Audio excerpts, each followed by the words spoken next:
I get the idea, but putting this many popular search terms in one ad is... No, I'll do it.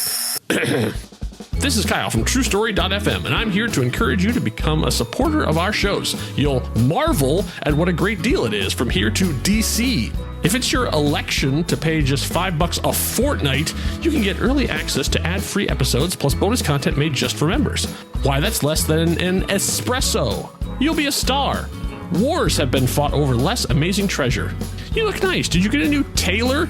Swiftly head over to truestory.fm/join to find out how you can become a member. It's a great place to be. Your own personal pink pony club. Well, it's time for me to say goodbye when I'd rather say hello, kitty. Is that what you wanted? Before we dive in, here's another show you can enjoy in the True Story FM family of entertainment podcasts.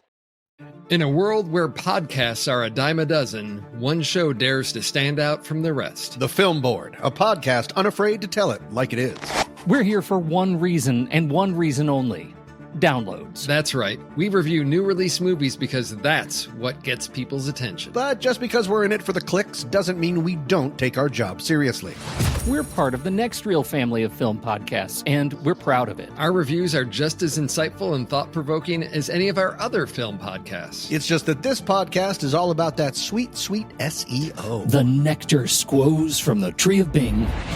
We're only human, but we're also creators. And creators eat clicks to survive. So if you want honest, unfiltered opinions on the very latest movies right on opening weekend, delivered with the self-awareness of a team looking for downloads, then tune in to the Film Board, where every download counts, but yours counts the most. Ever wonder what bridges the gap between your favorite film genres, subgenres, and movements? CinemaScope is here to explore these connections, taking you on a thrilling odyssey through the ever-evolving art of cinema. I'm your host, Andy Nelson, and in each episode, we embark on a deep dive into the forces that sculpt the world of film. From the styles you know and love, like heist films or the French New Wave, to the ones you may not be as familiar with, like Turkish Yeşilçam or Brazilian Nordwesterns, my expert guests and I unravel the complex tapestry of storytelling, style, and innovation that defines the world of film as we unpack the myriad catalysts of change that shape these diverse styles. Whether you're a student of film, a creative professional, or simply a devoted movie enthusiast, CinemaScope is your gateway to a richer, more immersive film experience. Don't just watch movies, understand them, appreciate them, and revel in their artistry with CinemaScope. Subscribe today.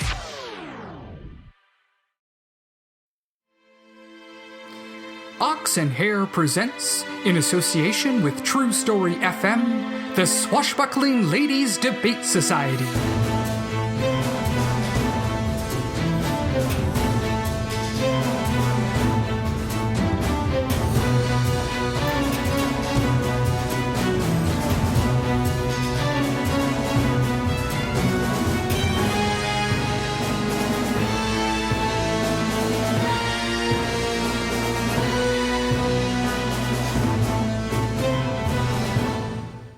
Today's adventure, behind the scenes.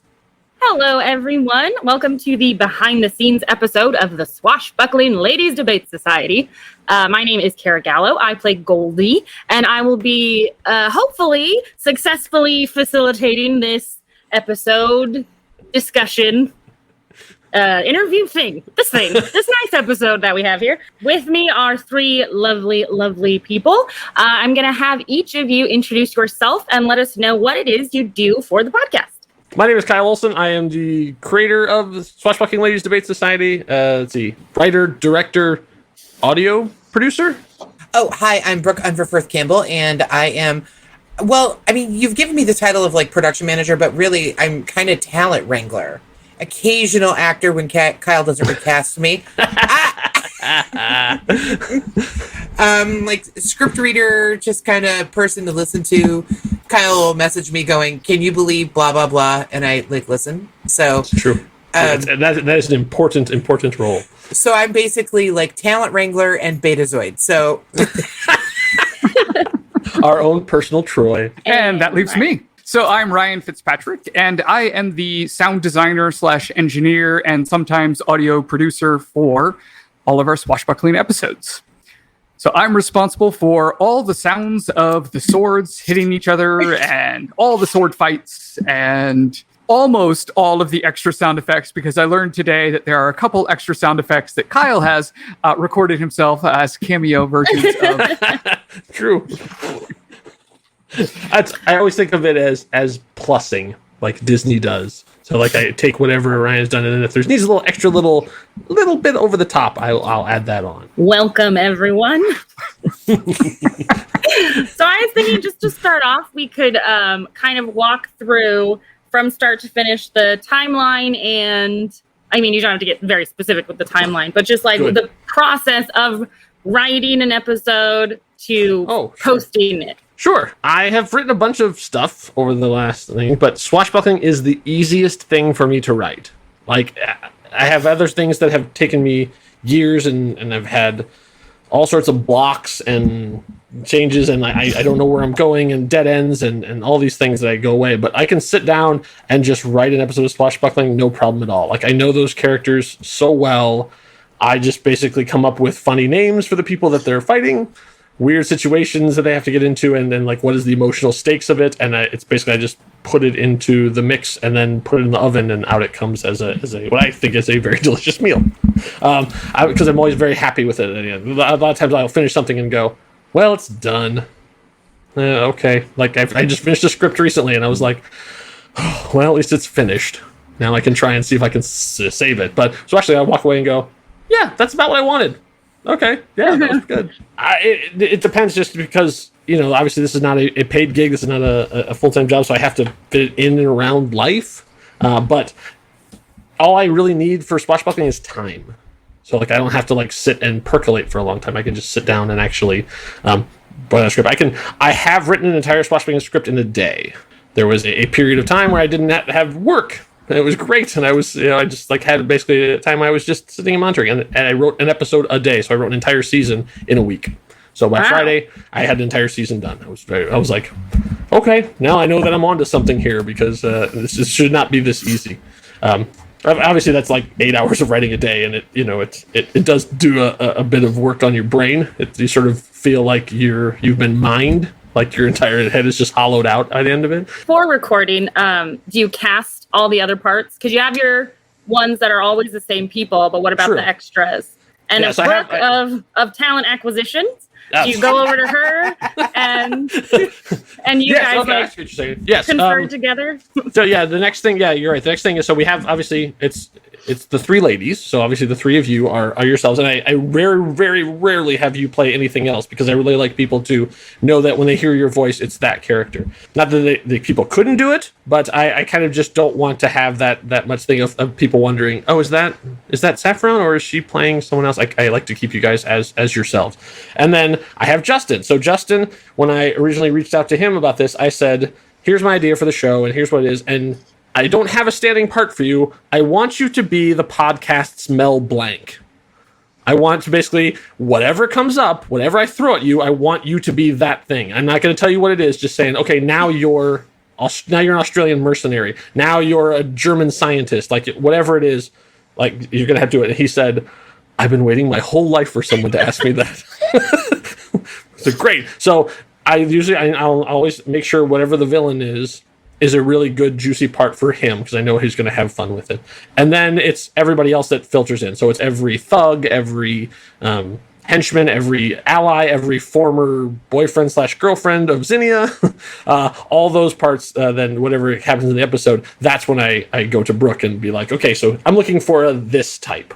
Like, I want a person that's kind of like this. And I usually will sometimes mention an actor or a performance. Like, I want this person to be like, Chris Hemsworth in this thing, or whatever it is, like, a type of that thing. And then she goes through her amazing Rolodex of actors that she has and starts to think, who can I find, who is available, who can do this kind of work, because not every actor can, and who'd be fun to play with. And then do you audition them? No, because, and I know this will sound really like kind of that we're giving people like just an opportunity without them having to audition. It's like a weird benevolence or whatever, but, and of course I can't even think of the word right now where you give people stuff that are like your family or friends or whatever, but whatever. Nepotism. Thank you. It's very, thank you, Kara. I got to go back to crosswording. It makes it just so much more literate. So, I work for Stray Cat Theater, and I've been with them. It would technically be my 11th season, but because we lost a season, we are, this will be my 10th season with them. And so I know a lot of actors.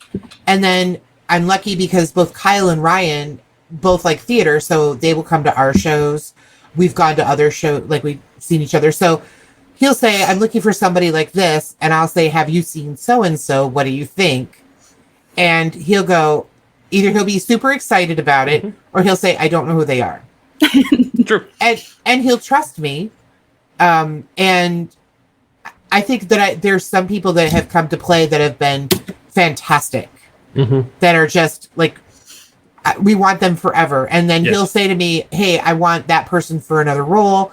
So we're constantly running the thing of like, well, this will sound weird. Do you guys know the Stanley Tucci movies like Big Night and The Imposters? Yeah. You know how he uses the same people? Right. He's got a group that he uses. Christopher Guest is the same way. It's a troupe.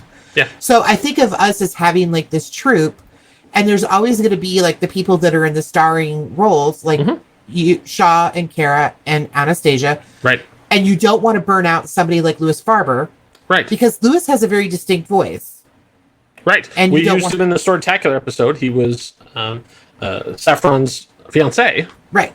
And so he was amazing. Right. Like he did exactly what I was hoping for and even more. He like in the edit I was laughing hysterically at his performances. He's fat. Like Devin Mahon's he's another person who's got a very distinct voice. Lola Mendoza, Dolores Mendoza. Kyle's been very happy with her. Michael Thompson. Vicky Hall has done a ton of stuff for us. She's always great for me when I find that I have forgotten like that there's one person like a 2 or 3 line role. I have to be like, oh no. I can go out to her and within a day or two she'll have something for me back. She's been a great pitch hitter for us. So Kyle will kind of like spitball back and forth. I'll make some suggestions. If he likes the person, he'll be like yes or no. If he doesn't know who they are, he usually trusts me to manage it. And then I put the two people together in a conversation. I say, Kyle, this person is amazing. Though he usually knows that they're amazing. And this is my friend Kyle. He's amazing. And this is how I know him and blah, blah, blah. And it's sad to say, but the pandemic has actually made things easier. Yeah. Because actors want to act. And they'll act at every chance they get. So we've been able to like secure some good talents. You've got everything cast, then the recording. So yeah, the recording, our leads, of which Kara is one, they like to record together. So like the 3 ladies like to have that interplay where they can go back and forth and have that rhythm. And plus, it is a massive amount of fun because we get really silly by the time we get to the end of 2 hours of recording or whatever. We're just talking about any random thing and blowing lines and doing all those things. But they're pretty much the only ones that do that. So everyone else, I'm kind of reliant on them to record the. We have a set of technical specifications, and we say like, please don't use the microphone that's built into your computer, like those kind of things. So because of the quality of audio that we're going to get back, so we send that. But the most part, everyone else outside records their stuff independently, usually by themselves, and then sends it in, and I just cut it in together. So most of the actors have never met each other or even had conversations with each other. Occasionally we'll get Justin in because Justin lives on the opposite coast from most of us. So his time schedule is way different. So we can't always coordinate that to have him record with us too. So he usually records on his own as well. So I take those recordings and then basically just chop them up line by line and then drop them into the recordings and then do my audio magic to try and make it sound like they're actually in the same room where they never were. And obviously we're working with whatever we can find. So sometimes it doesn't always work, but it's we hope to think that the handmade feel of the episodes adds to it, that we're not trying to be super polished and professional like everybody else. Like obviously this it's a labor of love done by talented amateurs. And then we're hoping to, increase our skills along the way. So I wish that we could have a recording studio. We did that once for an old podcast and that was a lot of fun. But it is expensive and time consuming to try and get everybody's schedule in this. And this doing it asynchronously, I guess is the fancy term for it, is a way that we can get all the stuff from all these different people and then cut it in together to make it sound nice without impacting everyone's schedule in a massive way. And it does work. We've got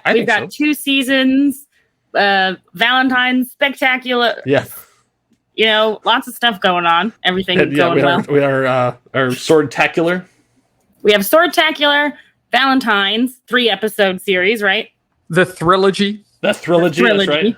That the first time I recorded the credits for, I called it the Thrillology. And Kyle's like, you know what? I like that, but no. Yeah. Go back and redo it. But nice. Good try. Yeah, that one, that was interesting because...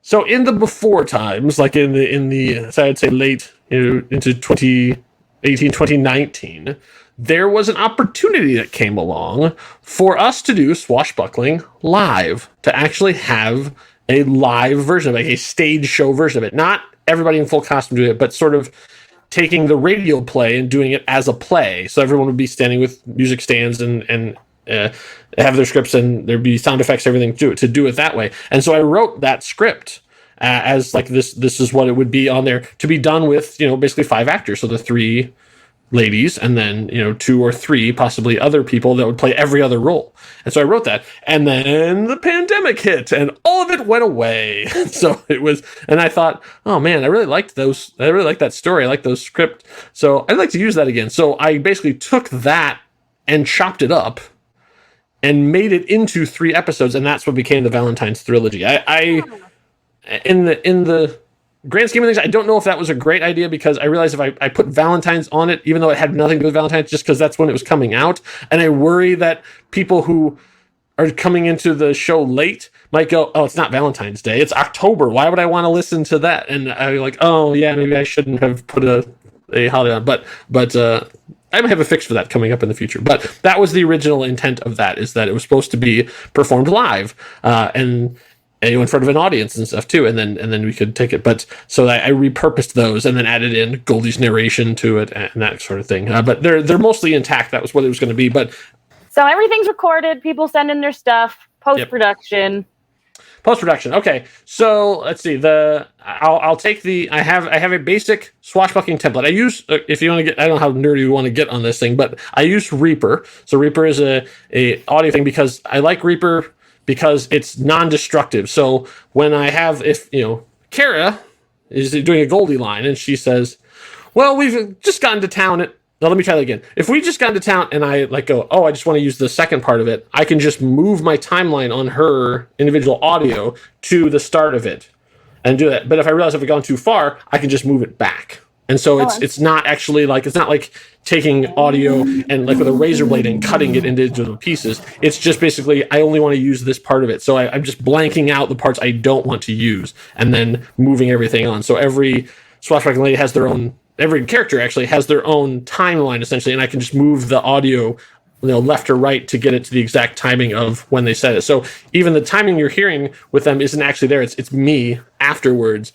saying, oh, I want her to interrupt her, so I'm just going to move her line this way and move it that way. It's also a little tweaking of it, too. That sounds way better. Why does anyone do it the other way? I don't know. I think part of it is what you have access to. I mean, so it was like a $60 program, whatever, and it was a huge learning curve that becomes a major factor, because the audio we get from different actors sounds very, very different. So like it's, when we do with the 3 ladies, they're using the same microphone. We're recording together in the same program. So the audio ends up coming out pretty consistent. So I can move their levels up and down a little bit. But other people I've had, that sounds like they're recording from across the room and the room is a barn.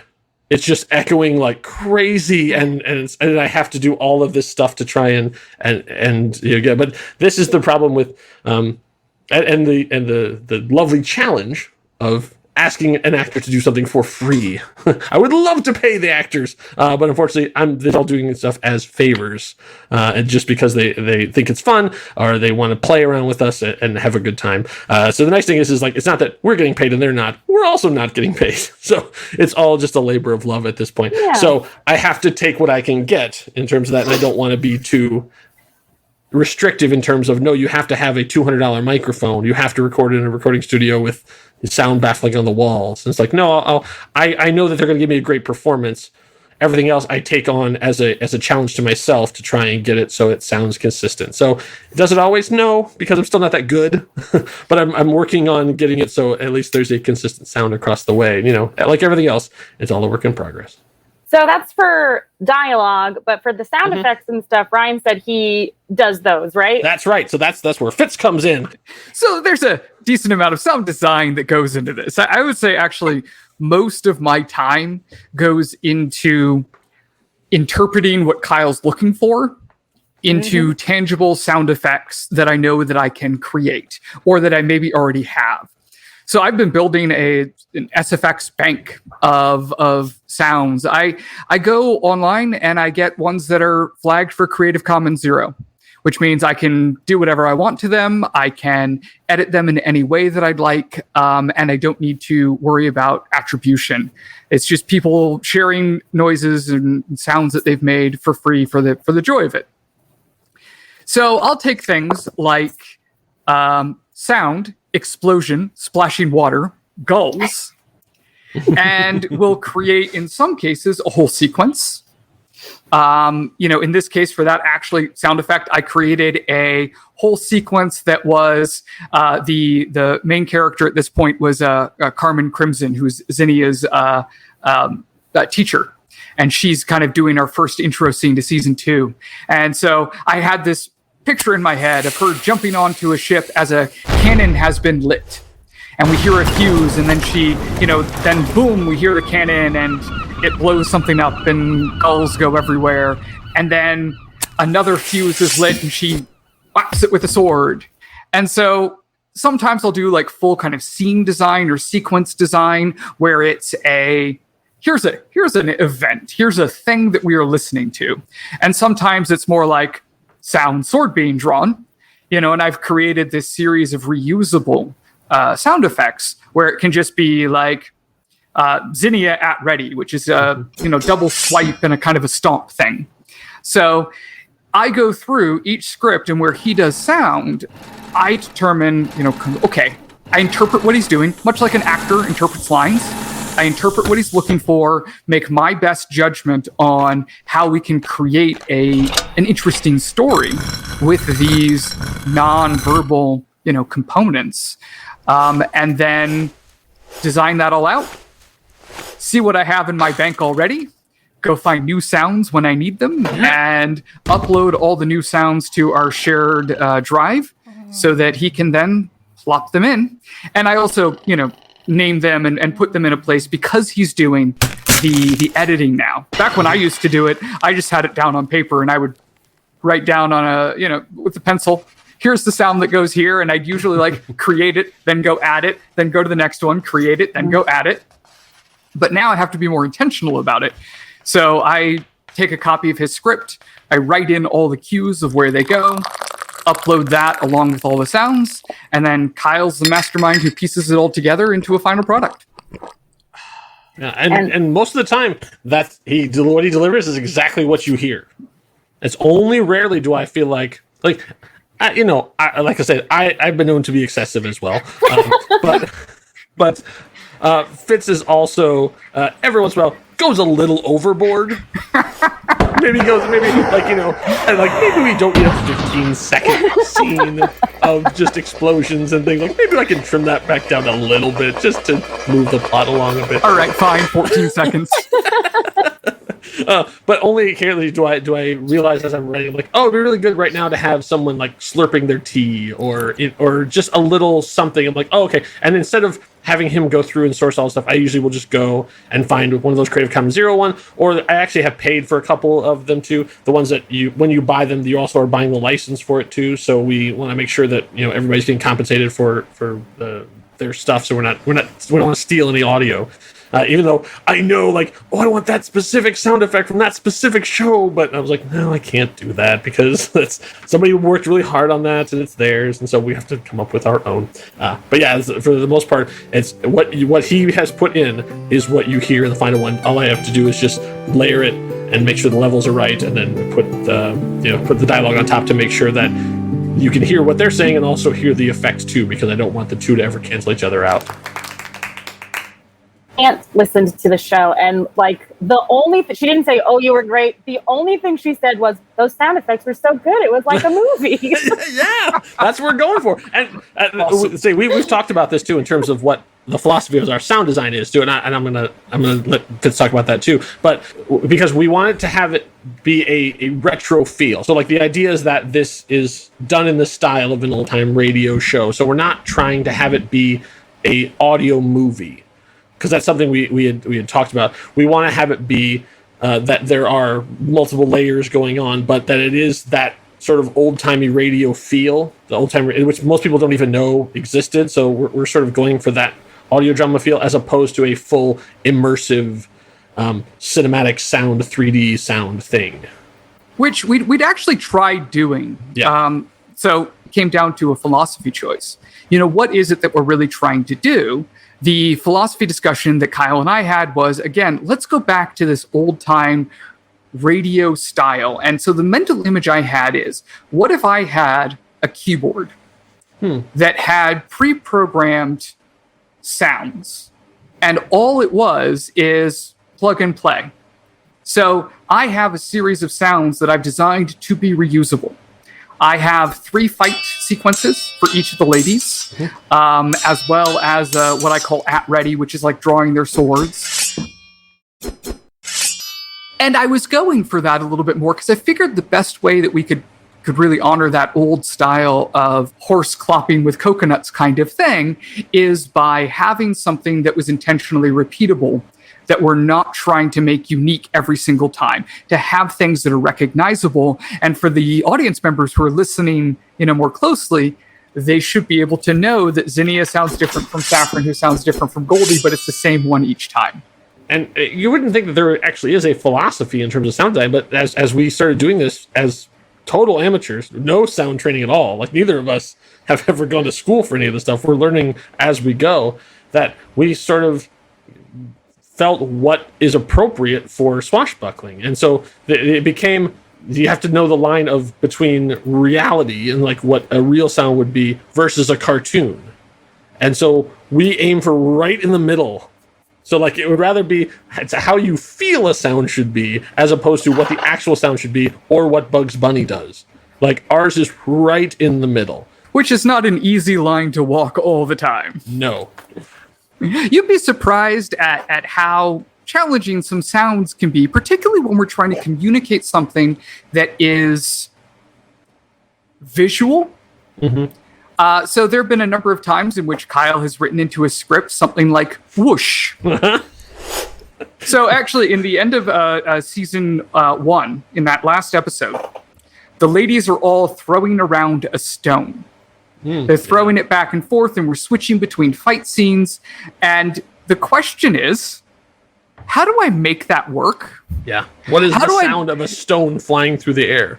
Right? And so I found something that went like a whoosh, and I've got a forwards and a backwards version of it. And in my head, I mapped out, all right, Zinnia's here, Saffron's here, Goldie's here, and which direction would it go? And so I got forwards and backwards whooshes. In order to make that sound happen. But yeah, it's always fun when there's a whoosh or a zoink splat. That was one as well. That was a good one.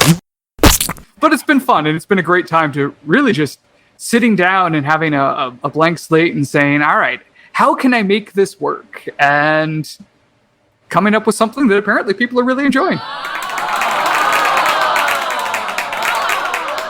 I think that it's a lot more work goes into it than I think anybody would have expected, and that's really awesome. Because the number one thing is, as Kyle mentioned before, when it comes to writing, it's time. Yeah. It's a keyboard time, it's computer time, sitting down and having that consistent time that you set aside to make it happen. Right. And sometimes that's easier than others. Exactly. That's like I tell Kyle all the time. I just want people to have a good time. I feel the same way about Stray Cat.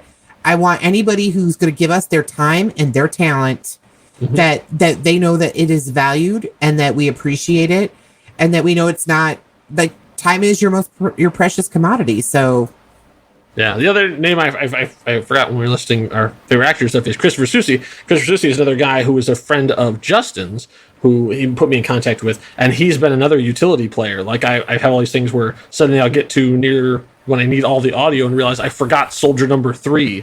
And so I'll reach out to him and go, "Oh my God, can you do just this? I just need like these 5 lines." And yeah, sure. And he just turns it around and sends it to me. And he has a really good voice too. So it sounds like, I think I believe he plays 3 different characters in the episode in season 2, episode 6.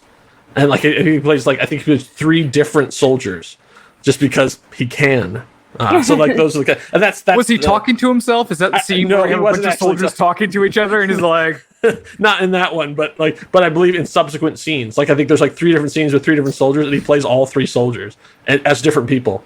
I told him, look, if you want to just be the same guy, that's fine. But he decided to play 3 different people, and that's great. And that's that troop that Brooke was talking about. That and so to have these people that we have regular stuff for, that if I need something, I can just reach right out to them, and they're there for it.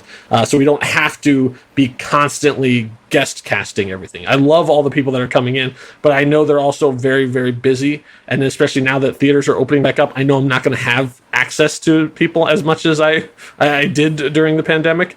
So I'm trying to develop my home team so that should I not be able to reach and get a Hector Chorus type, that I have someone who can do a great job for it as well. Now let me ask you this, OOC. Are you trying to list all the people name-wise? I kind of am, because what I found out in the podcasting world is that there is a 90% drop-off when you start listing names in credits. In podcasting, I didn't realize that. I'm like, oh yeah, I guess I do that too. When they start saying generous person was provided by whatever, they start doing their purple mattress. Today's ads. theme was composed by Yeah, BJ exactly. Lederman, and they just skip past. I'm like, oh man, these people work so hard. Well, I'm not sure. I don't remember if you said Puneet's name. Oh, we did not. When you mentioned Carmen Crimson, I was about to say played by the magnificent Puneet Bajwa, and also newly acquired Emily. Yes, Emily Money, who obviously played a big part for us in season 2. Was one of the 6.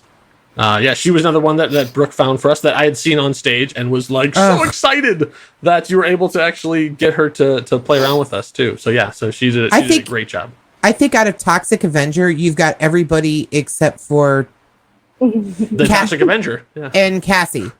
Oh, that's right, Cassie, who is on my list. She's gonna be hard, man. I know. So I'm waiting for the right time, the right part, to reach out. But she's on my wish list. She's got a band, right? I do. And they got a Tiny Desk concert. They're submitted in a Tiny Desk concert. Cass and Crossland, if you're a fan of Head and the Heart, they're amazing. So, and they're both local talent, and they may need to book them as a band in Swashbuckling. Is that Cassie Chilton? It is. It is. I can't speak highly enough of her. I love her, and she's also super cool and very, very kind. So, should we do some fun questions and then wrap up? Sure. Fun one. Right. Yay, editing! Which means that line is totally staying in. Okay, now here is the question. Now I'm going to have a few questions for you from our listeners. I got a few submitted. So this is for everybody can answer. They're just your general questions. I was told that this is a very important question that needs to be asked. Would you kiss a mermaid?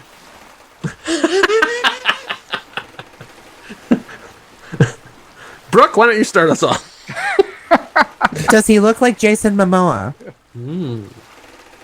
I wasn't specified, so I think the mermaid is your version of a mermaid. Okay, so I'm thinking of a merman, although, I would kiss a mermaid too.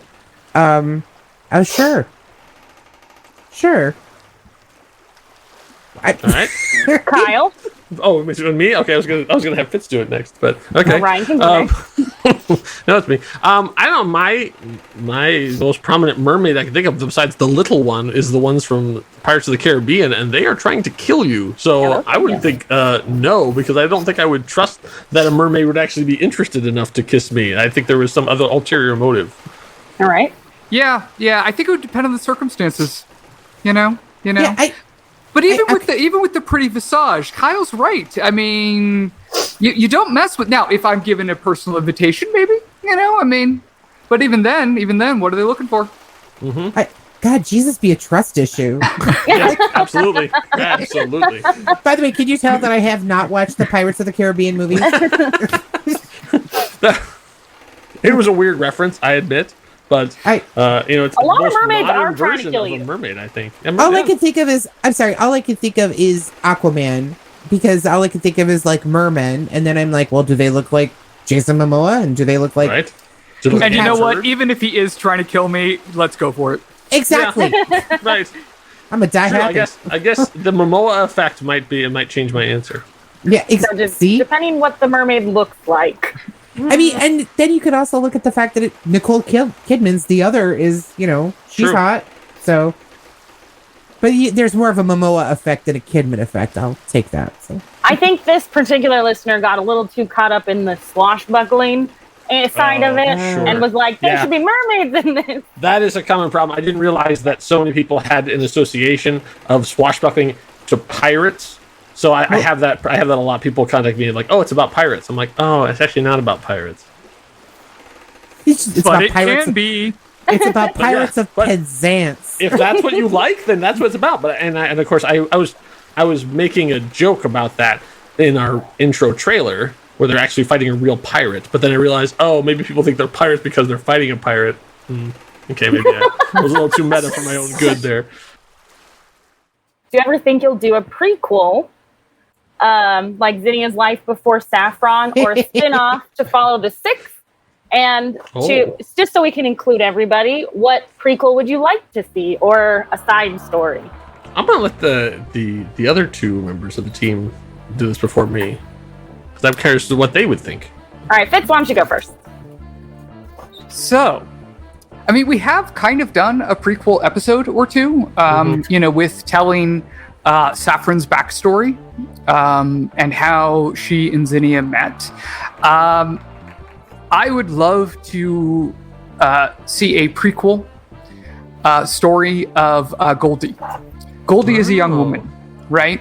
Because we're introduced to her mother as, this grifter, this con artist. And what does Goldie's childhood look like? Being, a 16-year-old con artist.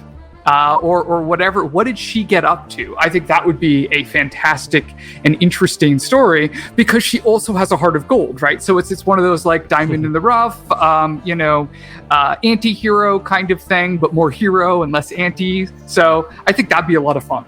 No, I'm with Fitz. I think that primary characters are fantastic, but secondary, tertiary characters, when you get to like watch something through their eyes. Like, everybody loves, like, an episode of Star Trek where it's like, and now we're going to watch it through Dwight Schultz's character on Next Gen, Reg Barclay, through Barclay's eyes. You know what I mean?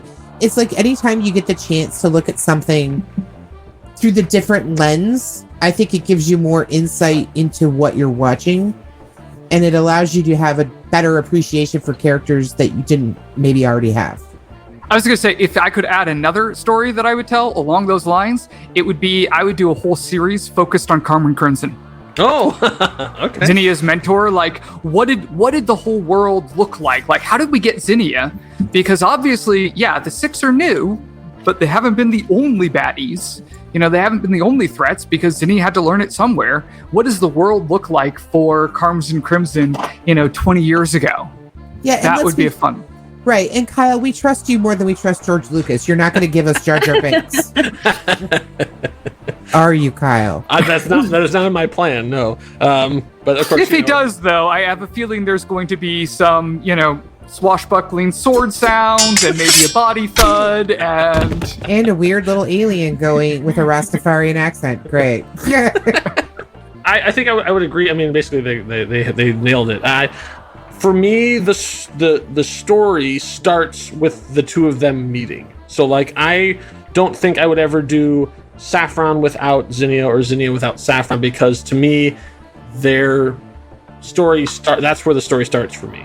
Like, not that they had an interesting past, and we're gonna talk, and we're gonna revisit some of that, and we might even talk about some of that. But having the one without the other just seems wrong to me. Like, to have just Zinnia in a story and not have Saffron, that seems weird. I don't know how to do that. But when they talk about it with Goldie, yeah, maybe with Goldie, like, that actually could be interesting to see sort of what her life was like beforehand. But with the prequels, I always have a difficulty with that, because what's happening now, sort of in the now of the story, has to be the most exciting, the most interesting, the most exciting, best thing that ever happened to that person.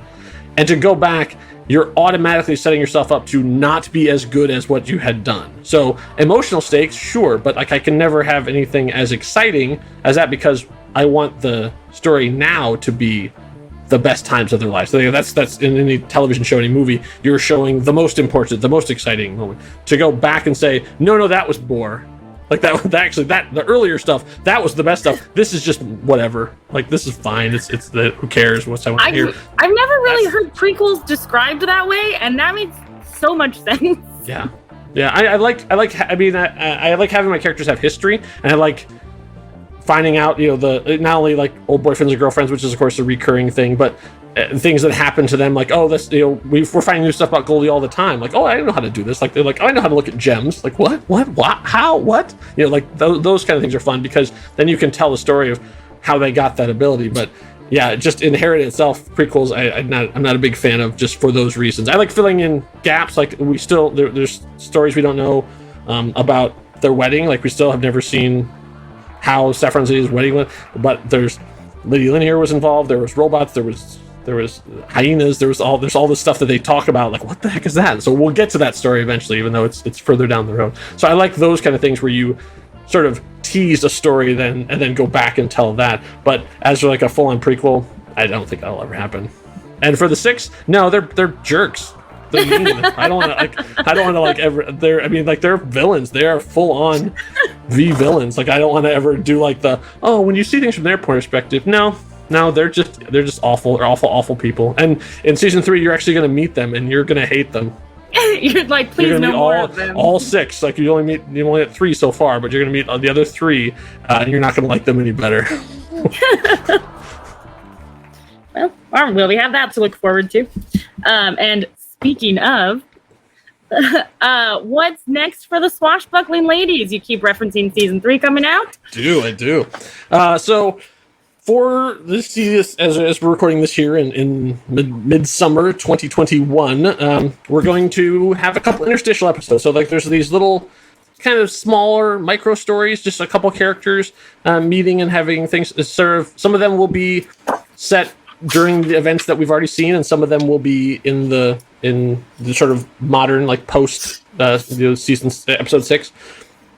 Little bits along the way, just sort of as just to sort of keep the story moving and keep people interested, just so that we didn't pod fade away. But the next thing you're going to be hearing in your feed actually is what we had talked about earlier on. I've decided, I really liked how the Valentine's trilogy turned out.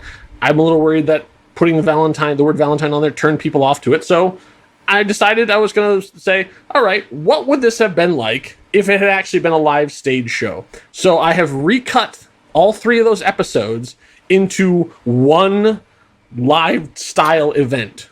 Ooh. So that'll be showing up here in a few. It should be next if my timeline is right here. So you're actually going to hear it as it was originally intended. Now, I didn't have the actors go back and re-record any of the lines I changed, so it's still the updated script. So the story itself is essentially the same, but how it's presented is going to be different.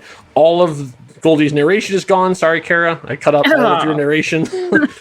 So, because none of that was in the original version anyway. So you'll hear like the start up the theme, and it'll be as if the lights come up on the stage, and then you're going to see the whole episode played out, and then there'll be a little interstitial music as we change sets, and then part 2, and then part 3 played as one episode, as one sort of, I think, hour and a half episode. I haven't finished the edit, so I don't know exactly how long it's going to be, but all 3 of those together as if you're sitting in the audience watching this performed live in front of you. So I'm interested to see how that comes out and how people respond to it, because that was sort of the original intent of the episode.